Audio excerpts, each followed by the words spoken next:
La Nación.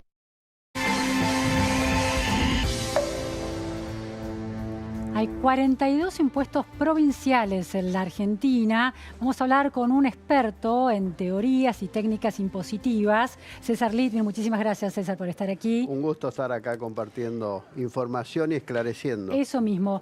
Y la cuestión es el riesgo de que se termine con el consenso o pacto fiscal y el impacto que puede tener en la vida de los ciudadanos y también en la economía, en la productividad.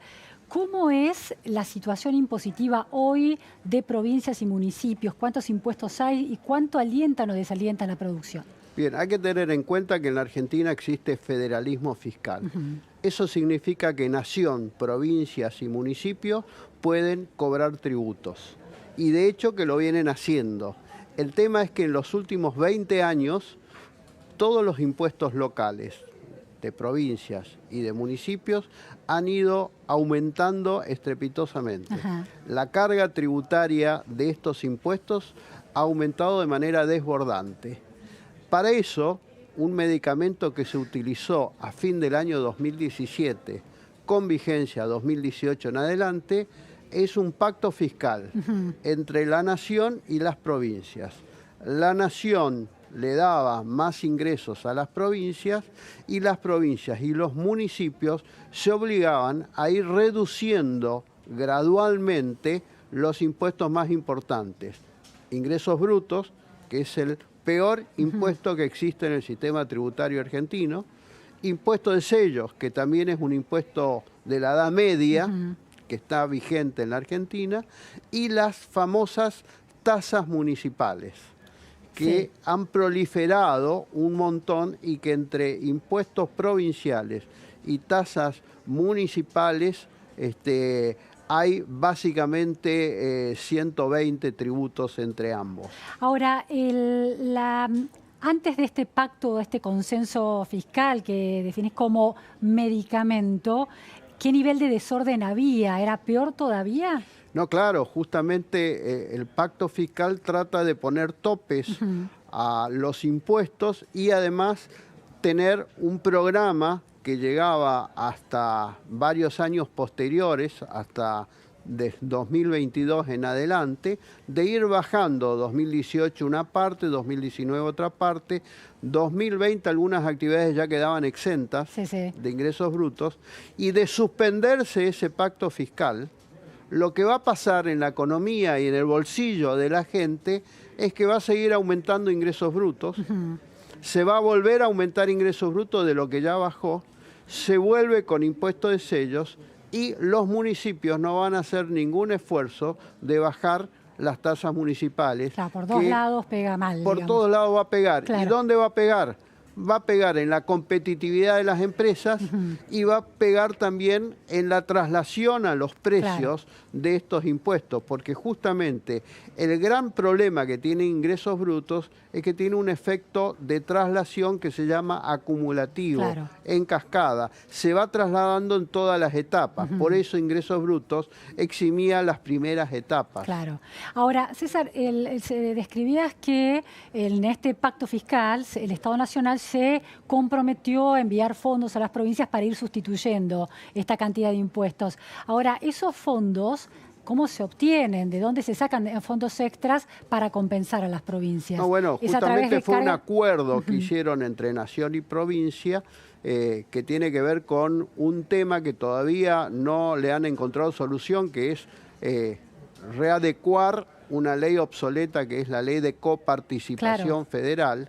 Para que la audiencia entienda, la ley de coparticipación es cuando recauda la nación determinados tributos y esos tributos comparte porcentualmente con las provincias. Esa distribución de la torta, imaginemos que la recaudación es una torta donde cada uno se lleva un pedazo, se redistribuyó de alguna forma para entregar más dinero a las provincias y la carga jurídica de las provincias era ir bajando esos impuestos que le hacen tan mal a la competitividad y también generan más inflación de precios. ¿Por qué hay riesgos de que el pacto fiscal se termine? En principio, la vigencia del 2018 y lo que va del 19, algunas provincias no han cumplido bien con la manda legal, porque el pacto fiscal surge de una ley.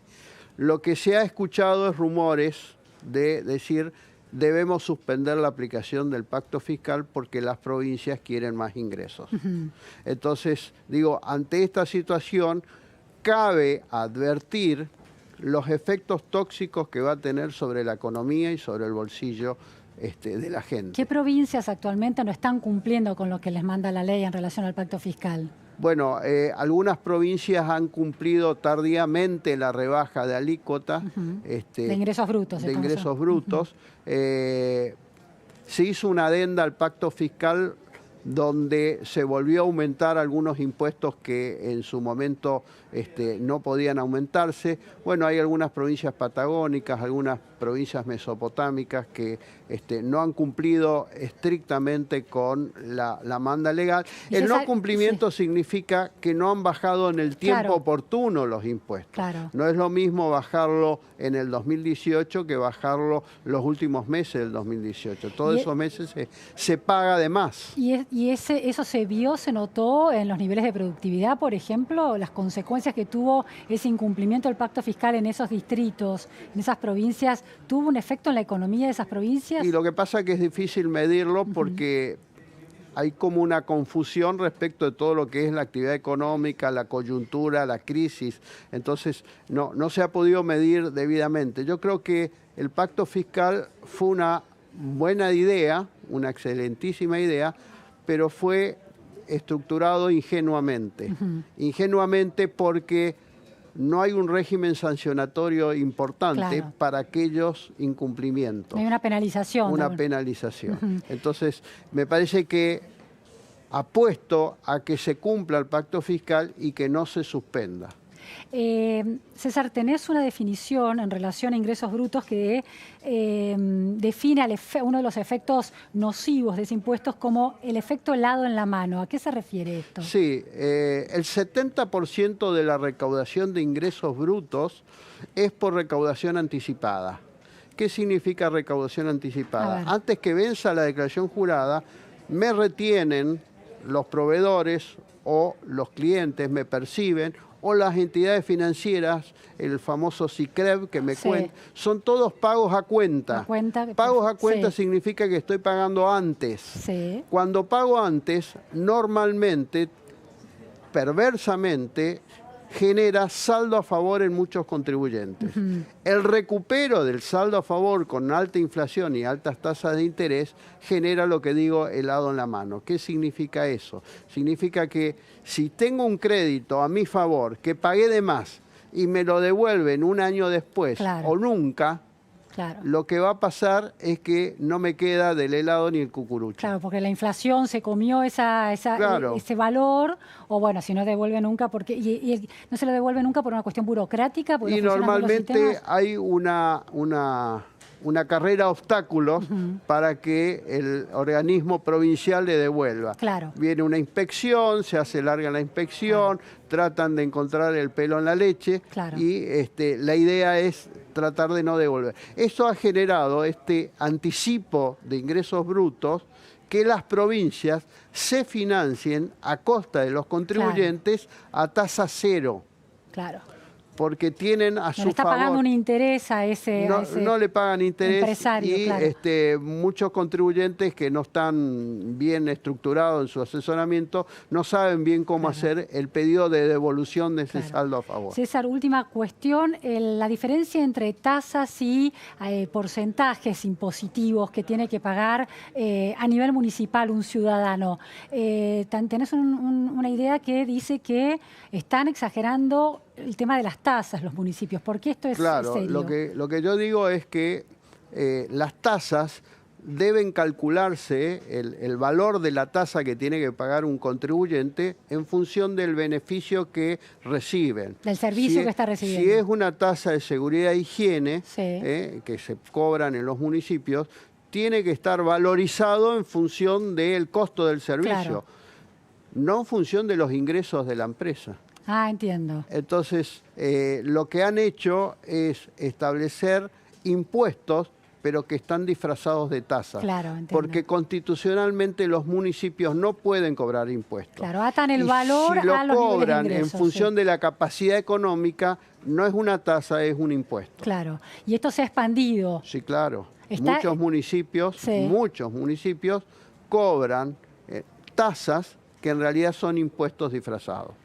¿Está estudiado cuánto se ha expandido el tema de las tasas? Y yo de creo los que impuestos disfrazados de los tasas? municipios más importantes están cobrando en función de ingresos y no en función del costo del servicio. El pacto fiscal los obligaba a retroceder en esa meta y lograr que se cobre en función del costo del servicio. Muchísimas gracias, César, por estas precisiones. estar acá. Estaremos atentos a ver cómo se desarrolla entonces el tema. Hemos llegado al final de la repregunta Noticias a Fondo con los temas del día, los temas claves, las entrevistas centrales en profundidad. Pero no se vayan, sigue Julián Weich con Noticia y Media. Gracias, hasta mañana. Buenas tardes.